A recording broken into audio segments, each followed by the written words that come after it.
high and not too deep. Taken by Mitchell at the 6, out across the 10, 15, 20. He's got a lane at the 25, 30, cuts back at the 40. Midfield, 45, 40, 35, 30. Brian Mitchell is going coast to coast for a touchdown. A 94 kickoff return, 94-yard kickoff return by Brian Mitchell. The 12th return touchdown of his career, which brings him even once again with Eric Metcalf. See, that's when he was on the right side. This is on our side. Brian Mitchell, B. Mitch of B. Mitch and Finley, 106.7 The Fan, joins us now. B. Mitch, how we doing? I'm good, man. You know, the only person that hit me on that play was Ike. I knew he was going to say that. He's right. Ike just hits whatever's in front of him. I think out of every return B. Mitch had, I think I tackled him on every one of them, yeah. Oh, it was fun, though. It was a good one. Yes. I like that. So B. Mitch, what's the confidence level over there? I heard a report from over there from a friend of mine that it might be a little bit of like overconfidence over there. I don't think anybody's overconfident. Your friend is telling you a lie. This team believes that they can win if they play that type of game, but that's the thing you do. You got to go out there and play your style of game. You can't make mistakes. If you look at the first game that they played, they wasn't blocking well. They had the penalties. They didn't capitalize over when you missed the field goal. They didn't capitalize. Didn't do anything. In the second game, they made a lot of mistakes, but they was able to capitalize later on in the game and ended up getting the victory. So this game is going to come down to whoever plays the cleaner game. So what about the idea of I forget who said it, but you have to imagine a team in their position with a rookie quarterback, wild card, this team's playing with house money now. Do you think that is a feeling that people have, and B, could that be even an advantage to a team that feels like they have nothing to lose? I think that's a fan and the media terminology. I don't think any player on that football team is thinking they're playing with house money. You know, they're feeling like they went into the season with a lot of confidence, and they felt they had a good enough team, and now they're playing their best football. I believe that they feel they still got to go out there and play well, and I don't think they're happy with just being in this position. You know, I've heard teams over the past like, whenever I hear a team say we're playing with house money, you can bet your ass they're going to lose the next game. Mm-hmm. You know, and I haven't heard one player say that. Man, I tell you, a lot of the success you guys are having this year, I'm not going to say it's all attributed to Jaden Daniels, but I do believe having someone in that position who seems to be unflappable, who shows up in the biggest moments, and more importantly, as a rookie, doesn't do a whole lot to hurt your chances of winning. What's it been like for you, man? Listen, you're a Washington. You're a Redskin to me. I know you're the Commanders now, but you're a Redskin to me. Yeah. You are a legend down there, a Hall of Famer down there. What's it been like for the organization, for the franchise, for the fan base, having Jaden Daniels this year as the quarterback? I think it's been the most amazing thing that's happened to this team in a long time. You know, people around here have been looking for that quarterback. And I think what you've seen thus far with this guy, you believe that you found that quarterback. Got to keep him upright, got to keep him healthy, you know, but he's going to do everything he can to have that success. What I've been amazed at most of all, as I travel with this team around this league this year, fans from other teams, media from other teams, fans from other teams, are enamored by what he does. You know what I mean? Yeah. It's not just that he's impressing people here. He's impressing people around the league. He went there on a Monday Night Football game against Joe Burrow and stared him down and stared at the linebacker down and threw a dime to Terry McLaurin. Mm-hmm. You know, Caleb Williams comes in. He scrambles around for like 15 seconds and throws the ball, boom, ends up in this guy's hands. He has made plays that veterans make. You know, he's done things that veterans do. Hell, he's done a lot of things that's better than veterans, to be honest with you.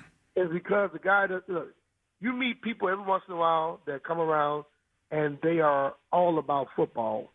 You know, most young guys come in, they have a little success, they all about the life of football.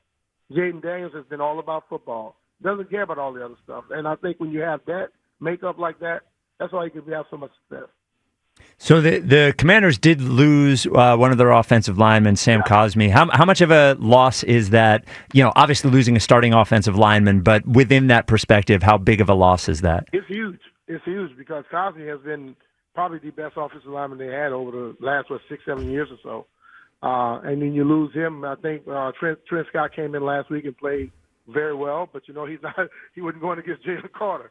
So I think you ultimately have to figure out a way to try and have him to help him out to enhance his play.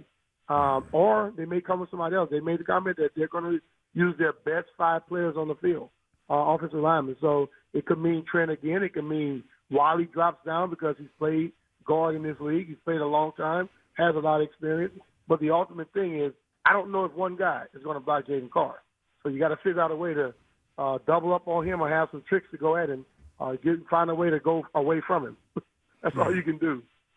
Like a lot of heavyweight matches, styles make fights, right? So yeah. I look at these two teams, man. They played twice already. It's been a close game each time, coming down to the fourth quarter. What do you think sort of the difference will be, or what does Washington need to do in order to come here and get a win Sunday? I believe Washington has to keep it close, and if they get opportunities, capitalize off of them, because I believe, as you said earlier, like people saying that Washington playing with house money, if Washington is close late, pressure falls on the Eagles. The Eagles are the team to beat in the NFC right now. Mm-hmm. So if they are close late, and they mess around and have a lead and they have the ball, you're going to have more pressure on the sideline of the Eagles than it is the Commanders. Because the ultimate thing is I said that's not the team's mindset, that's everybody else's mindset. But we've been in these games, right? Yep. We were supposed to be favored against Tampa. Mm-hmm. Late in that game, we were stressing. They weren't. Yep. So the ultimate thing, if you are the favorite, you got to get a lead and keep it. If you are the other guy, you keep it close. And we've always said when the game is close and the underdog is still there, that pressure falls on the side of the favorite. From a strength and weakness perspective from both teams, if you're the Commanders, what specifically are you worried about on the Eagles? You worried about Saquon and you worried about the defense. I think the defense has shown, per man, they're as good as anybody in the NFL. And from 1 to 53, the Eagles have the best roster out there. But the ultimate thing is you have to be on point. You can't allow a team that knows those things to hang around. I've watched many football games from all over this league, all over college and whatever. If you are the favorite and you keep messing around and don't capitalize and don't do the things you're capable of doing, and you let the other team hang around, it could be a problem. Because what has been shown, and I know the defense coordinator said it, Jaden Daniels may be a rookie by birth certificate, but by his snaps and his plays, he doesn't play like a rookie. You don't want to see that kid with a drive late in the game if you haven't done the things you're supposed to do throughout a game. The history of NFL teams having to play 3 straight road games and winning that third game, not great. This is the Commanders' 4th straight road game, which I don't think is precedented in the playoffs, having won a game like this. Do you think that's a big deal, Commanders having not played at home in over a month?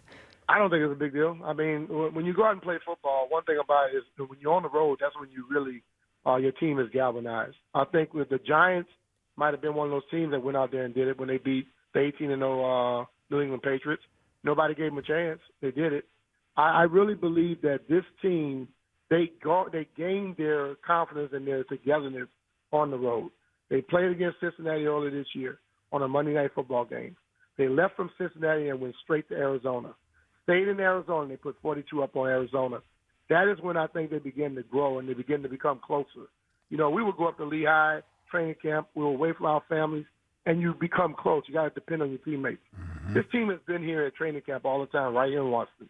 If you got free time and your house is right around the corner, you're not going to the dorm or a hotel with players. You're going to go to your house, and that's what they've been doing. But all the guys have talked about that road trip. So I think when they have learned how to be a team on the road, so right now it's not a bad thing for them. They're kind of welcoming that situation. back in the NFC Championship game, man, since you had hair, not since you had hair, bro, on your head, had this team been. I had hair on my head and my face. I know. I remember I seen one of B. Mitch's earlier pictures where he had hair and he had a mustache. He looked like a totally different person than what he looks like right now, man. I look like somebody from the 70s. Man, no, it's in all honesty, man, it's if we weren't playing in this title game, it's great to see, that once storied franchise back in the spotlight and where they are, man. I know it's been a long time. I know you guys got loyal fans down there, and listen, we've always appreciated you as an Eagle here, but I know you're a Washington great, brother. So good luck on Sunday. I like to believe I'm an Eagles great too, right? Well, I mean, listen, not today. You could be an Eagles great if we win again on Monday. How's that? I jumped to the damn first place in 3 years. I was doing some things, man. With your help. You ain't lying. No, you're absolutely right. Yes, sir. I don't remember any of that. If B. Mitch want his credit for being an Eagle. Listen, I was trying to keep you out of hot water down there. You know what I'm saying? So, yeah, you're right. About me, I'm a realist. I don't worry about people thinking like that. One guy that thinking about, man, you probably still an Eagle fan.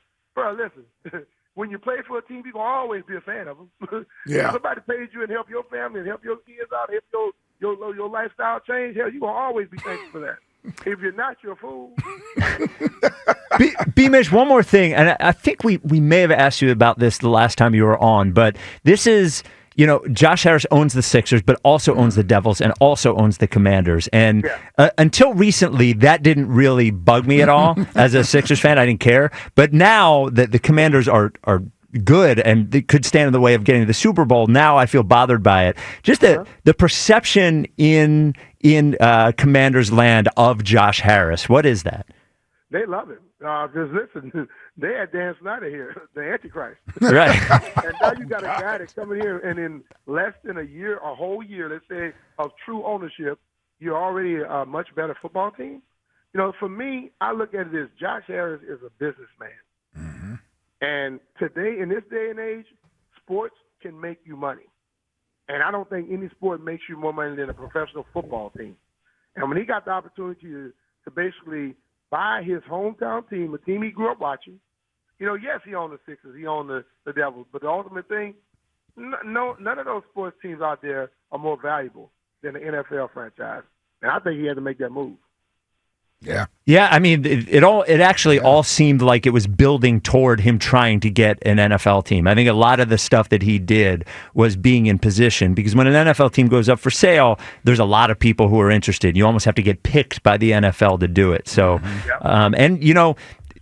regardless of how we feel about him here, the franchises that he's bought are in better positions than before he bought them. You can certainly say that, and that's definitely true of the Commanders. That's we all know it down here. Believe me, because they were going to hell in a handbasket before. All right. Well, we're all going to tune into you on Monday to be Mitch and Finley. I hear you guys crying on Monday. Hopefully, that's the goal. See, we don't talk trash, man. Yeah. Call in and have fun.